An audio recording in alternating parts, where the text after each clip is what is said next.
నమస్కారం. నేను మీ Phani Bhaskar, Dilsukh Nagar, Hyderabad. Welcome to Pasumarthi Jyotishyalayam. Please do subscribe my channel for more videos. Video నచ్చినట్టయితే లైక్ చేయండి. మీ బంధుమిత్రులు, శ్రేయోభిలాషులకి కూడా షేర్ చేయండి. వారికి కూడా ఎంతో కొంత ఉపయోగకరంగా ఉంటుంది. మనము జ్యోతిష విజ్ఞాన కార్యక్రమంలో భాగంగా రకరకాలైన అంశాలని తెలుసుకుంటూ వస్తున్నాం.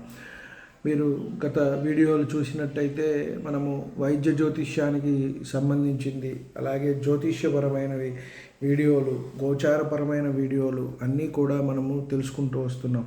నవగ్రహాల గురించి, ద్వాదశ భావాల గురించి, ద్వాదశ రాశుల గురించి, ఆ రాశులలో ఉన్న గ్రహాల గురించి, భావాల్లో ఉన్న గ్రహాల గురించి, వాటిపై ఉన్న యుతి, అలాగే ఆ గ్రహాలకు ఉన్న యుతి, దృష్టి, పంచప్రాకార సంబంధాలు ఉన్న దాన్ని బట్టి మనం ఫలితాలు ఏ విధంగా ఉంటాయి అనే విషయాన్ని మనం తెలుసుకుంటూ వస్తున్నాం. గత 3-4 వీడియోలుగా మనం ఏలినాటి శని గురించి తెలుసుకునే ప్రయత్నం చేశాం. అలాగే అష్టమ శని గురించి కూడా తెలుసుకునే ప్రయత్నం చేశాం. ఈ వీడియోలో దశమ శని గురించి తెలుసుకునే ప్రయత్నం చేద్దాం. ముఖ్యంగా దీన్ని కంటక శని అని చెప్పని అంటారు. కేంద్రాల్లో శని భగవానుడు అంటే పాప గ్రహం కేంద్రాల్లో ఉన్నప్పుడు మంచి ఫలితం ఇస్తుంది అని చెప్పి మనము చెప్తూ ఉంటాం. శుభగ్రహానికి మనము పాపగ్రహానికి ఆధిపత్యం రావటం మంచిది, శుభగ్రహానికి ఉండటం మంచిది అని చెప్పని చెప్తారు. కాబట్టి ఈ పాపగ్రహాలు ఎప్పుడైతే లగ్నంలో, చతుర్థంలో, సప్తమంలో, దశమంలో ఉంటాయో ఇవి కొంత ఇబ్బంది అనేది పెడుతూ ఉంటాయి. అలాగే ప్రత్యేకించి శని భగవానుడు ఏలినాటి శనితో పాటు చతుర్థ శని, అలాగే అష్టమ శని 4వ స్థానం, అష్టమ శని 8వ స్థానం, అలాగే దశమ శని దశమ స్థానంలో కంటకాలు, కంటక శని అని చెప్పని కూడా అంటూ ఉంటారు. కంటకాలు అని అంటే కేంద్రాలు అని. కాబట్టి ఇది అత్యున్నత కేంద్రం 10వ స్థానంలో ఉన్నప్పుడు కూడా కొంత ఇబ్బంది పెడుతుంది అని మనం చెప్పవచ్చు.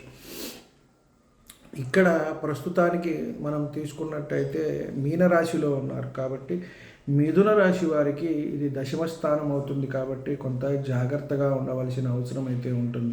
ప్రస్తుత గోచార రీత్యానే ఇవి మనం చూసుకుంటాం కాబట్టి వాటికి చెప్తున్నాం. ఎవరి జన్మ జాతకానికి తగ్గట్టుగా ఆ మహర్దశలు, దశాంతర్దశలు జరుగుతూ ఉంటాయి, వారు జన్మించిన నక్షత్రాన్ని బట్టి, రాశిని బట్టి.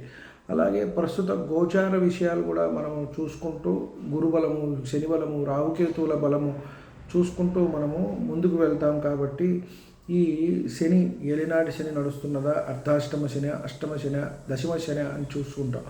ఈ మిథున రాశి వారికి ఇప్పుడు మీనంలో సంచరిస్తున్నారు కాబట్టి మిథున రాశి వారికి కంటక శని ఉంటుంది. అలాగే మనము ఎవరికైనా సరే కంటిక శని నడిచేటప్పుడు దశమంలో ఉన్నప్పుడు ఉండే ఫలితాలు మనం చెప్పుకుంటున్నాం.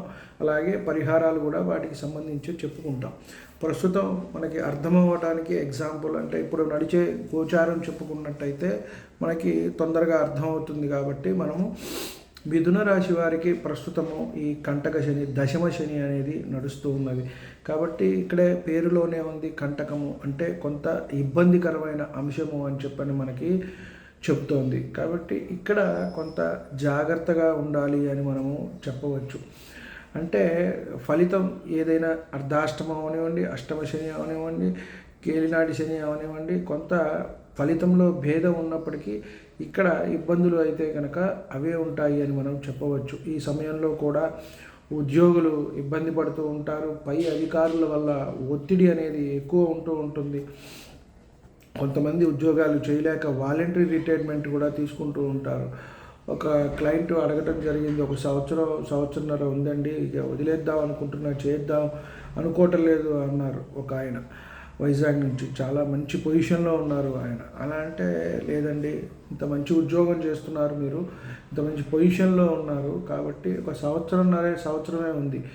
ఇప్పుడు ఇబ్బంది పెట్టినప్పటికీ ఈ దశ మీకు ఇబ్బందిగా ఉన్నప్పటికీ కూడా దయచేసి మీ సర్వీస్ కంప్లీట్ చేయండి అని మనం చెప్పడం జరిగింది. కాబట్టి ఏంటంటే వారిని నమ్ముకున్న భార్య, పిల్లలు, వీరు అలాగే ఆ స్ట్రెస్ తీసుకుని కూడా వారు చేయలేరు. ఇప్పుడు 58, 59, 58 ఈ సంవత్సరాలు 60 దగ్గరికి వచ్చినప్పుడు అంత స్ట్రెస్ తీసుకుని వాళ్ళు చేసినట్టయితే అది ఆరోగ్యం మీద పడుతుంది. కాబట్టి ఆరోగ్యపరమైన సమస్యలు కూడా వీరికి వస్తాయి అని మనము చెప్పుకోవచ్చు. అలాగే ఉద్యోగ విరమణలు చేస్తారు. అలాగే కొత్త ఉద్యోగాలకి వెళ్ళినా కూడా అక్కడ కూడా ఎక్కువ కాలం అనేది ఉండటానికి ఇష్టం లేకుండా ఉంటారు. ఎక్కువగా అవమానాలు జరగటం, అంటే మన కింద వాళ్ళు మనల్ని లెక్క చేయకుండా ఉండటం. ఇప్పుడు ఉన్న పరిస్థితుల్లో ఏంటంటే చదువుకున్నవాడు అధముడైపోతున్నాడు, చదువు లేనివాడు పైకి వెళ్ళిపోతున్నాడు. దానివల్ల ఇబ్బందిగా వస్తుంది. కాబట్టి ఇది కొంత ఇబ్బంది పెట్టే అంశమే. కాబట్టి వారు సలహాలు, సంప్రదింపులు, మనం చెప్పిన మాట వినకపోవటం, పని చేయకపోవటం ఇలా చేస్తున్నప్పుడు మనకే ఇబ్బంది వస్తుంది. కాబట్టి వెళ్ళిపోవాలి అని అనుకుంటూ ఉంటారు. అవమానాలు అనేది ఎక్కువగా లోనవుతూ ఉంటారు. అలాగే శ్రేయోభిలాషులు ఇచ్చిన సలహాన్ని కూడా పాటించడం అనేది పెద్దగా పాటించరు. ఎక్కువగా ఇబ్బందులు వచ్చినప్పటికీ కూడా కష్ట నష్టాలన్నీ కూడా పడుతూ ఉంటారు. ఆదాయం ఒకవైపు తగ్గిపోతూ ఉంటుంది, ఖర్చులేమో అధికమైపోతూ ఉంటాయి. కొంతమంది దారిద్ర బాధను కూడా ఇక్కడ అనుభవిస్తూ ఉంటారు. మరి ఇవాళ రేపు ఖర్చులు ఎంత పెరిగిపోయినాయో చూడండి.